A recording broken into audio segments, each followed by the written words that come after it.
Good morning. My name is Matt, and I'm the lead pastor here at Watershed, and apparently I'm also the fearless leader these days. I'm not sure where that comes from.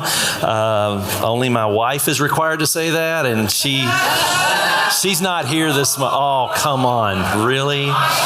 Really? Jeez. She's not here today. Thankfully. She is going to hear. I'm sure she's watching too, so.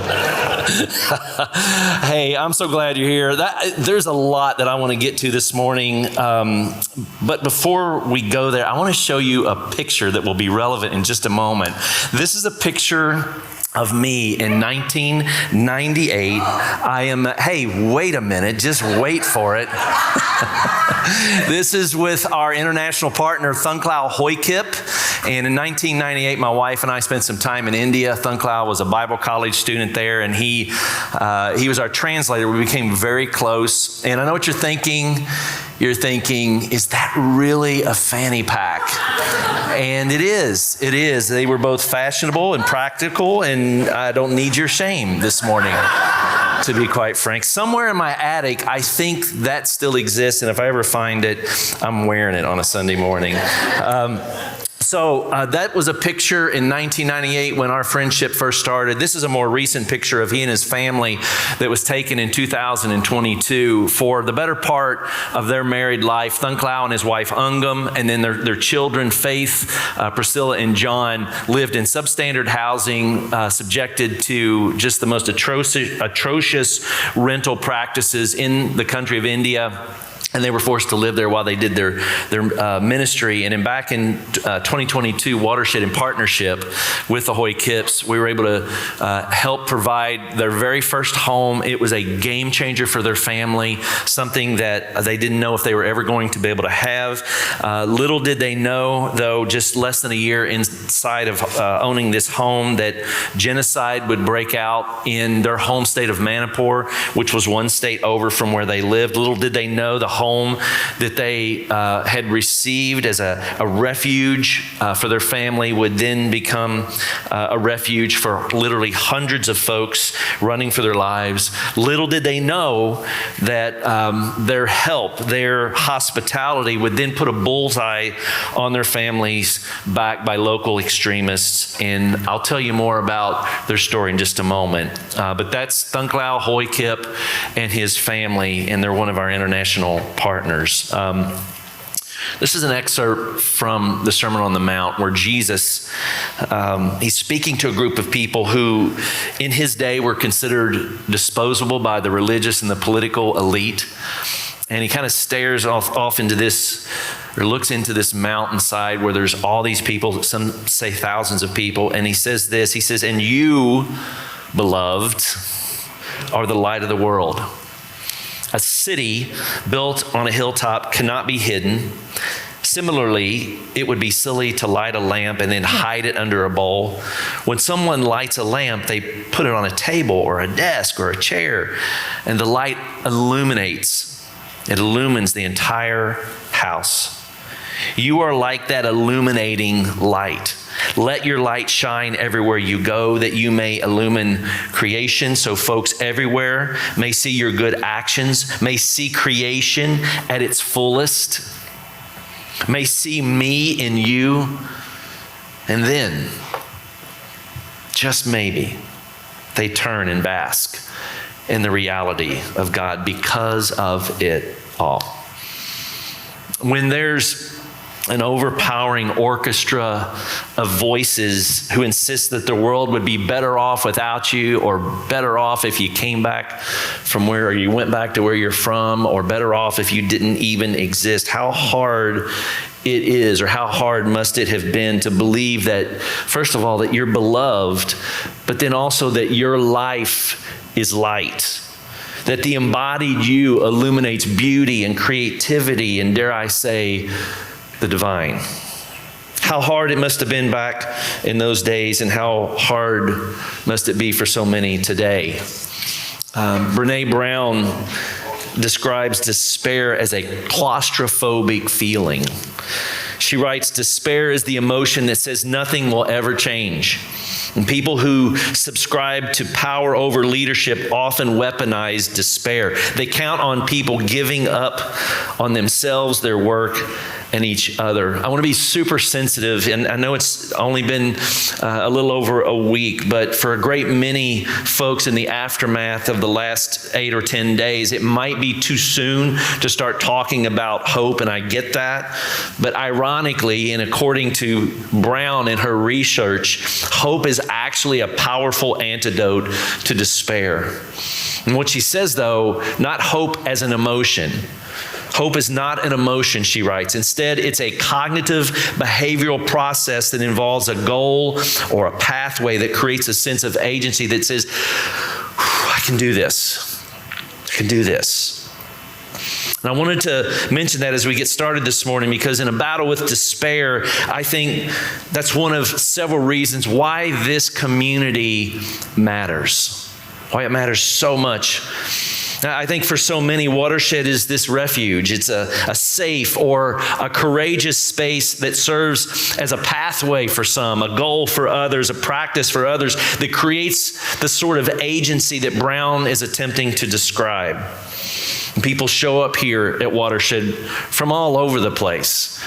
I was in Preface this past week, a virtual Preface, and there was someone from San Diego, someone from Greenville, South Carolina, someone from Hickory, North Carolina.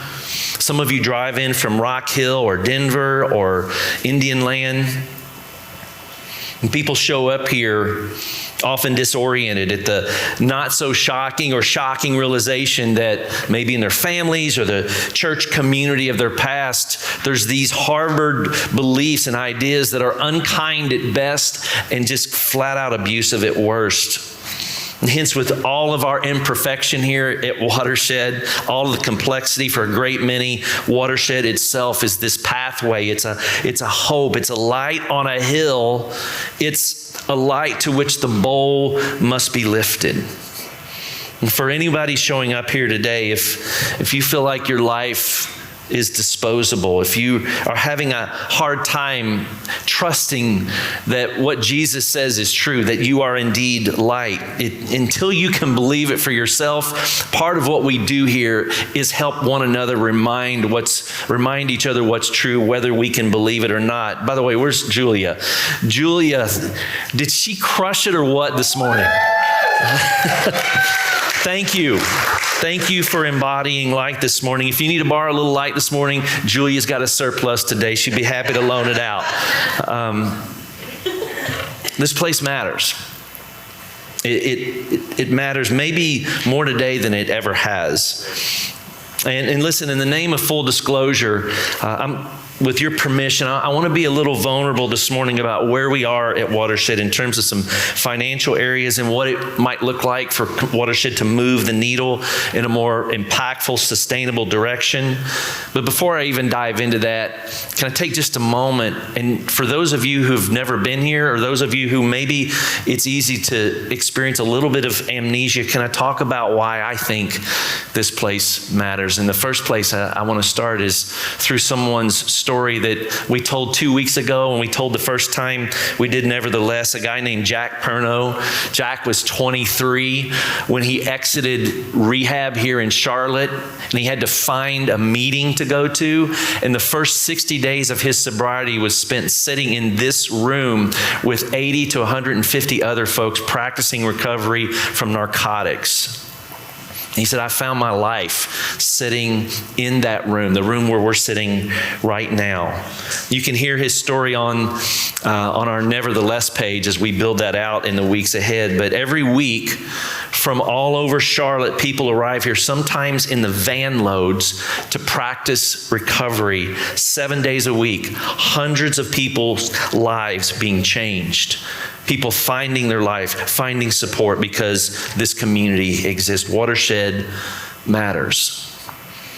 This morning, if you walk out this door and down the hallway or down the stairs, our rooms are filled with children or students practicing or being introduced to a more just and generous expression of faith and intimacy with God, with Christ, with the divine each Sunday. But during the week, Those rooms are not empty. Nonprofits like the Freedom Center for Social Justice, Foster Village Charlotte, and the Charlotte Center for Mindfulness. These are organizations who rely on Watershed for space they do not have to do work that we can't do as a church. We get to partner with them as they do work that's essential in helping create a world that works better for everyone, not just the wealthy, not just the powerful. This past year on Wednesday nights, I would have preface in the basement just below us here. And as I was leaving late in the year last year, it started to be consistent from my experience. Every Wednesday night, room 116, which is down the hall, it's the last room to the right. It's a kid's space on Sunday morning, but on Wednesday evenings, it was packed with young college students, young adults, dreaming and organizing for ways to help working class and the poor of Charlotte. In the past month, they've hosted fundraising events to help working class folks displaced by Hurricane Helene. They've helped coordinate support for local families being discriminated against by their neighbors on the basis of race. More recently, they've started offering Spanish classes. Do you know why? To empower people to advocate for Spanish language immigrants who are being exploited by unethical landlords. And our ability to offer groups and organizations like these safe and free spaces is one of the greatest gifts that we get to give away because of the space that we have as a community of faith. I remember when we bought this place in 2017, one of the adjacent dreams was, gosh, what would it look like if this space all of a sudden meant something for folks beyond the reach of our own community? And that has certainly been the case over the past several years. What does it look like to participate in a community where this sort of impact is having? Part of what we get to do here at Watershed, I don't know what it was like growing up in your church, but there was like this obsession to try to get people out of hell and into heaven after you die. And what we get to do here is we flip that on our head. And we ask the question, what would it mean to create what we could envision the makings of heaven crashing into earth here together? What does it look like to participate in the project of creating a world where everybody has enough? Enough food, enough housing, enough resources, enough safety, enough medical care.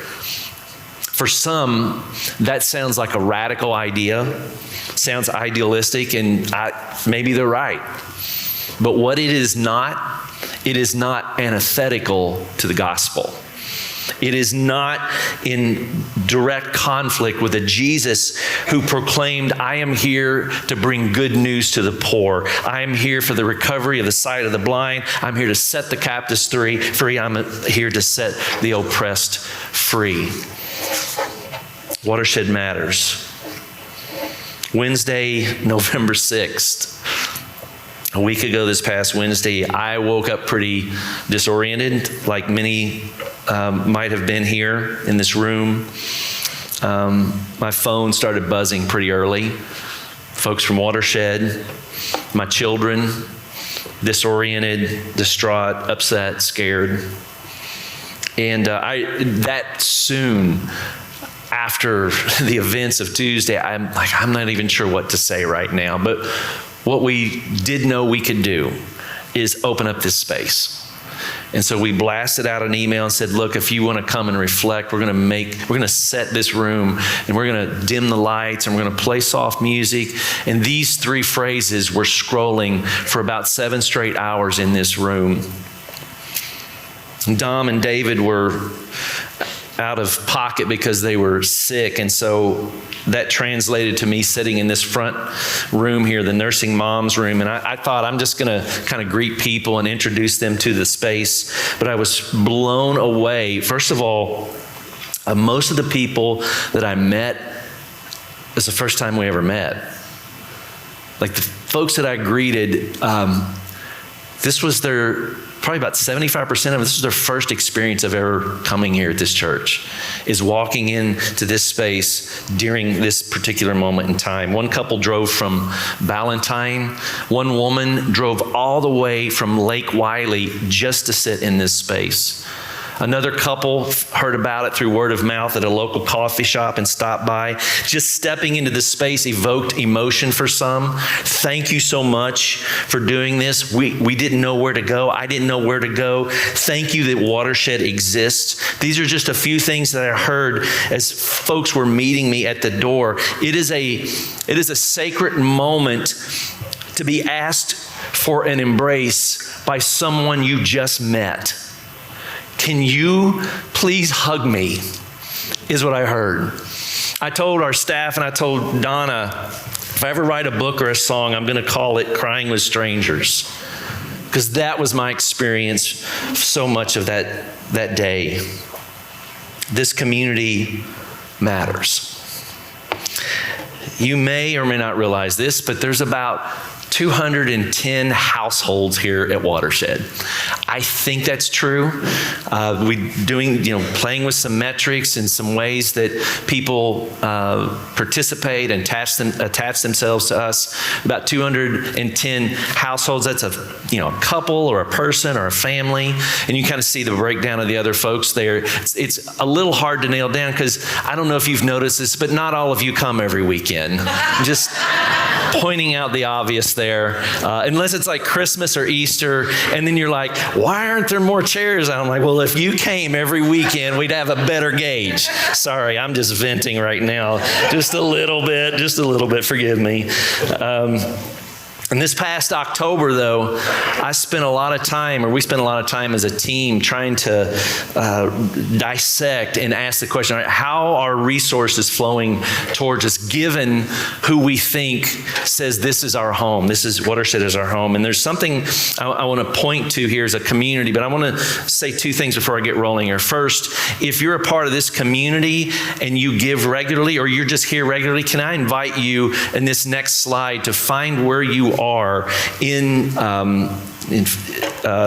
there it is. Find where you are in one of these levels in terms of how your monthly generosity might flow towards us. That's the first thing. The second thing I want to say, if you're somebody brand new with us, we don't do this every weekend, so you kind of walked into a little bit of a family meeting, and what I want to invite you to do is just to be our guest this morning.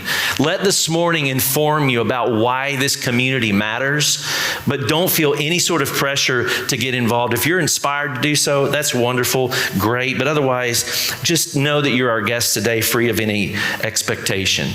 So while you're kind of finding yourself in these sort of layers, let me just create some context here that I think is interesting and informative. The first is that over the last 14 months, $56,000 has flowed into Watershed from people who are alumni or friends. And what I mean by that, those are folks that no longer go to church here every week or, anyway, those who call this place home regularly. They live in Atlanta, they live in Memphis, they live in Richmond. Some of them have never gone to church here, but they love what we're doing.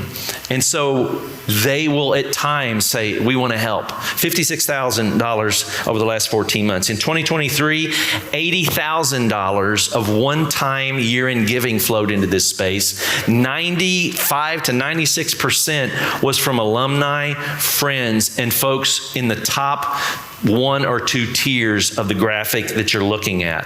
In 2023 and 2022, we took a major hit because we had to ask some rental tenants to leave after their contract expired because of some fire code and building code issues.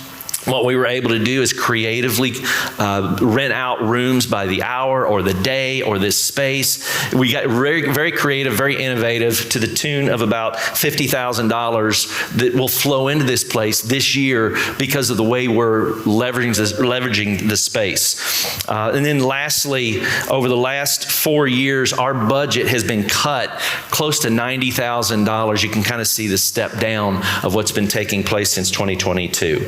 All right. So if we go back to the slide with the levels, right now, here's the thing I need to point out. Right now, 7% of our community, 15 households, families, people, give well over 50% of our recurring giving. Now, that's pretty disproportionate, which makes us really fragile and, to be really transparent, a bit stressful for our staff and really for the folks who give at that level. When you're that top heavy, all it takes is one or two families or folks, situation changing, and all of a sudden it has a huge impact on who we are, which is what happened this past summer. Because of unforeseen circumstances, things like sudden loss of income, a family emergency, hurricane devastation, we didn't just lose one or two streams, we lost 4 to the tune of $4,000 from people in the top 10%. It was a major, major hit. It's worth mentioning that the families that occupy, that families who give at that level too, there's a stress load that they experience. One particular family who has given to Watershed for 20 straight years. 20 straight years they've given here, aggressively, who don't even live in the city anymore, reached out to me, and because of a sudden, drastic loss of income, had to completely stop. And knowing what that meant, the stress and the anxiety of feeling like they were letting us down after 20 years. My words to them was nothing but gratitude. But again, this underscores that all it would take is another something, and all of a sudden we could be even in worse shape. And so the goal then, the endeavor is, what does it mean to create more balance in commitments and monthly amounts so that we're not so susceptible to crisis and setback? And so for those of you who love numbers, you're going to love this part, all right? This coming year, you already saw it on another slide, we're projecting about a $643,000 budget. Recurring monthly need from this community is about $48,000. Right now, though, our current monthly income is only $40,000, especially after the $4,000 drop off. And so I don't know, I'm from Kentucky, but the last time I checked, that's an $8,000 difference. You can check my math on that if you want to. There's good news, though, in all of this, because some of you might be asking, how in the heck have we made it then if there's that big of a discrepancy? Well, a couple of things. First of all, we've presented a very reduced budget compared to where we used to be. And our staff has committed to living way, way, way below what our budget is, at least temporarily. So we're not hemorrhaging like we were in the summer. But until we can replace that $4,000, we're going to be pretty vulnerable, pretty fragile. All it would take is something for the building to go wrong. All it would take is an income-producing partner to have to leave, and then all of a sudden we're hemorrhaging again. And so, again, the question becomes, what does it look like to establish more balance? All right, so hopefully you found yourself in some of these layers here where people are giving. And I look at this, and for some folks, that might be like discouraging. Oh, geez, it's so disproportionate. But when I look at it, I'm like, oh, wow, look at all the potential. I mean, 75% of our community lives in those bottom 4 tiers. And all it would take is that 75%, which is about 146 households, 146, to say, all right, you know what? I'm going to start migrating north. I'm going to jump up a tier or two, and I'm going to start pushing my resources in a direction of influence and investment here in this community because of what matters. If a critical mass of people were to do this, the impact would be extraordinary. It would help create a foundation, a strength, and a health so that fragility would not be the issue that it is right now. And let me mention this too. Because this is always true anytime we have a conversation about money on a Sunday morning. I know that because the way that churches have at times in the past been abusive, exploitive, or manipulative when it comes to finances, it would make all the sense in the world that walking into the room on any given day, there would be baggage and trauma around how a person would have to navigate Matt standing on stage and talking about money. And I want to be sensitive, and I want to acknowledge both the trauma and the baggage, and I know it's real. I absolutely know it's real. But let me say a couple things. First of all, I'm going to quote one of my favorite philosophers, theologians, therapists, Tommy Allgood. I'm going to quote Tommy. Tommy threw this phrase in our direction a few years ago, and it's one of the best phrases I think that's ever landed here. He said, whenever we're developing something and we're asking how fast should we go, he says, move at the speed of trust. Like, man, I wish I'd had that language 20 years ago. And I suppose the hope, especially if you've been around for a spell, that you've seen the consistency of authenticity and integrity here, and that you would give yourself permission to trust Watershed in ways that other churches never earned and didn't deserve from you.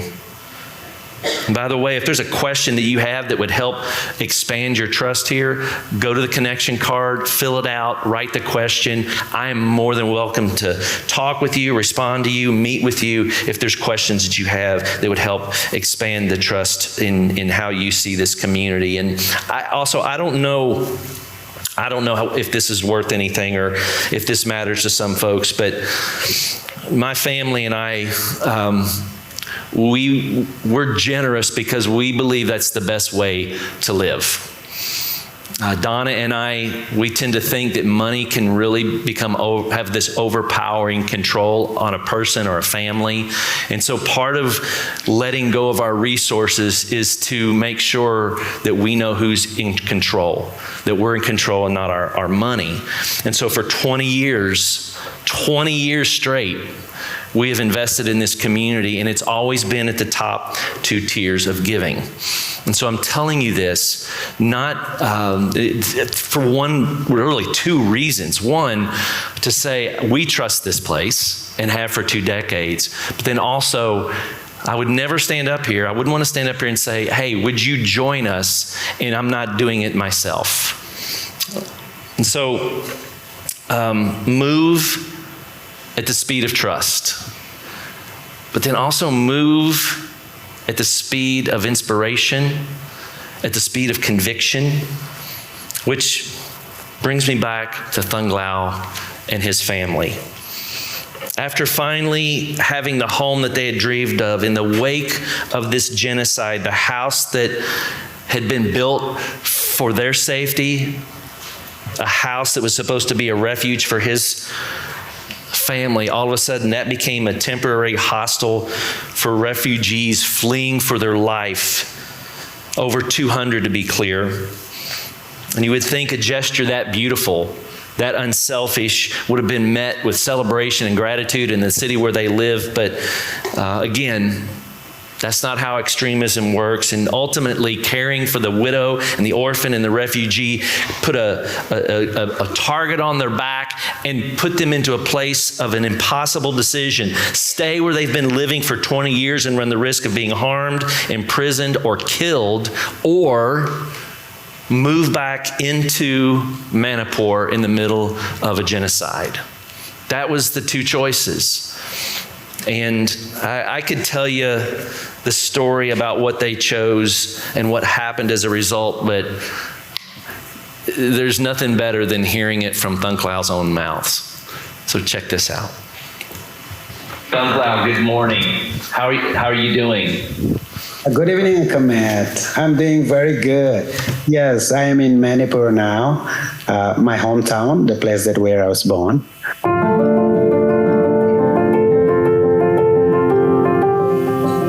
summarize what happened to you, starting with the outbreak of violence in Manipur about a year ago. About like every decade, like in every 10 years, we have a kind of atrocities and exploitations from the high caste community, a majority where we live together with, because they want our natural resources that our people, the tribal Christian community lives in mountains and they have natural resources. 350 plus churches were burned. Thousands of houses were razed into ashes. About 200 people, innocent lives were lost, killed, children, women, and then about 60,000 people are displaced in our own country.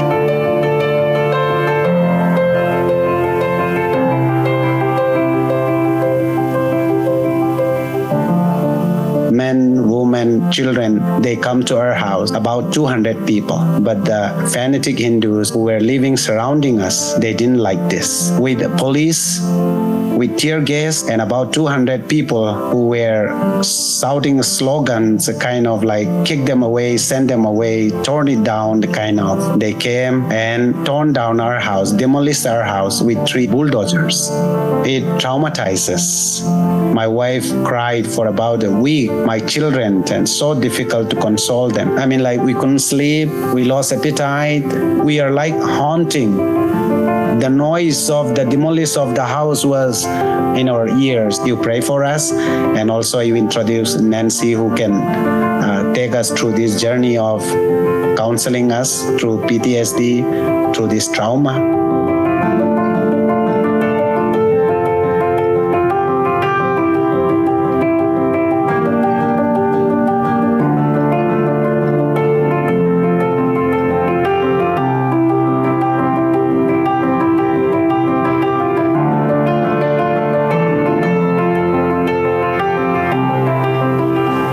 We felt like the Lord is leading us to move back to Manipur to help our people who are in refugee camps, about 60,000 of them in 110 refugee camps.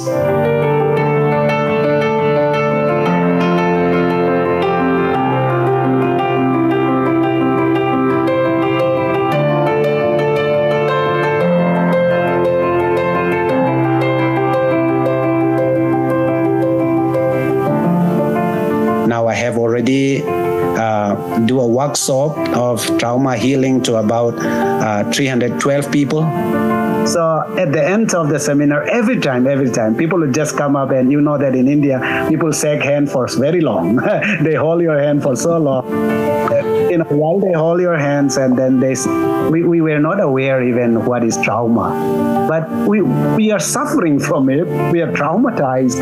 A therapy, it's a kind of a Greek to them. They don't know about it. So I have come back just to help them. My vision for my community about 1 million is that not only that they experience healing from trauma this time, but also in the days to come that to change, to transform the view and the worldview about trauma, so that this healing may become imminent, and so that they can continue to experience the healing, and it can move on as a therapeutic community, so that the healing may come. And then children, especially who are indulging in this abuse of substance and drug dependence, they may also receive healing from the trauma, and also they can live a better life as a changed community. Well, Thunklao, I keep telling you this. I've been telling you this for years now. I'm always inspired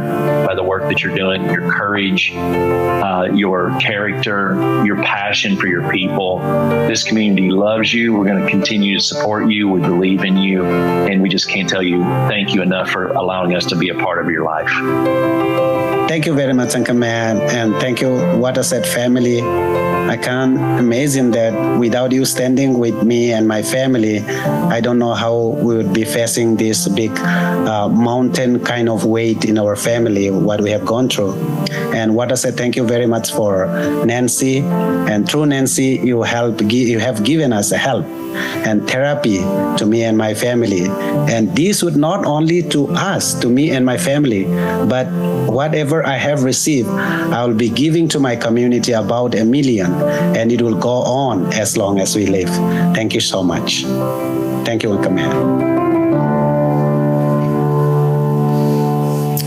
Thung Lau is watching this morning from India. Would you give him a round of applause, please?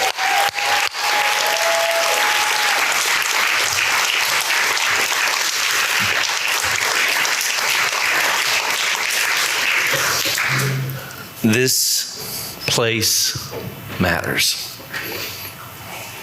Because it exists, people experience life change every day of the week here. Because Watershed exists, the work of bringing heaven to earth happens every day here at Watershed. Because this community exists, it serves to resist the belief that some folks are disposable.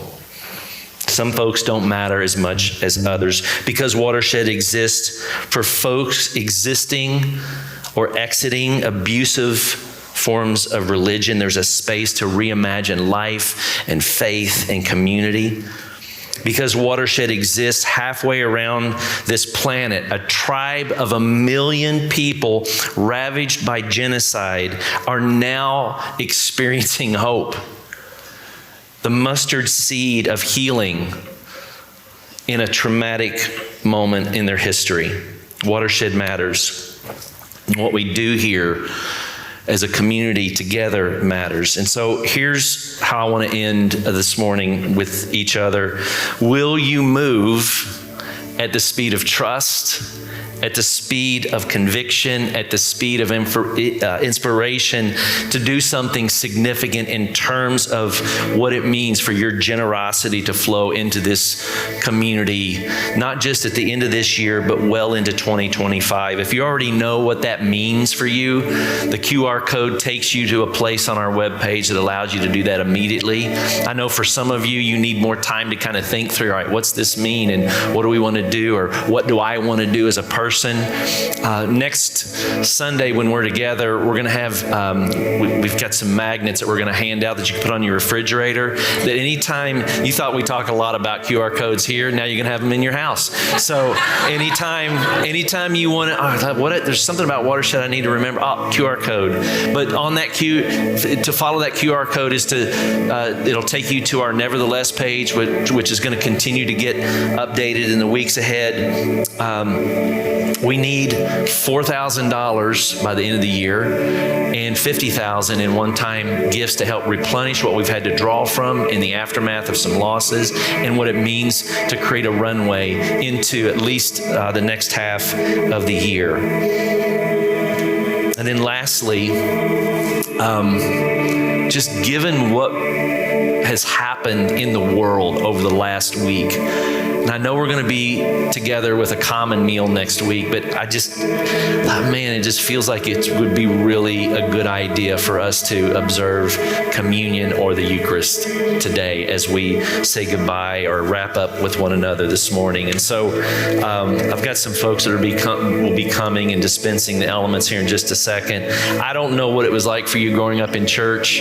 Communion was all of this, always this, if you checked all the right boxes and you were one of us, then you got to partake. And that's just a load of,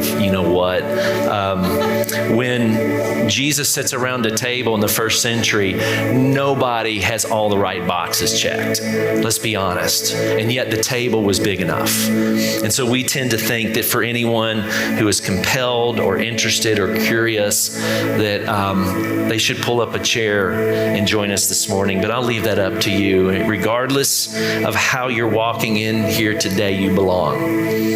You belong the moment you walk through the doors. You're invited to remember today that you are a light in a very cloudy, dark world. You're invited to trust that the story of your life is still being written, and you're invited to trust that you are loved and seen by Christ and by the divine. My understanding is that all the elements are gluten-free, which is what Jesus would have wanted. And for those of you that need a little more sanitized version, there's actually some baskets there for you. We think of everything here at Watershed, apparently.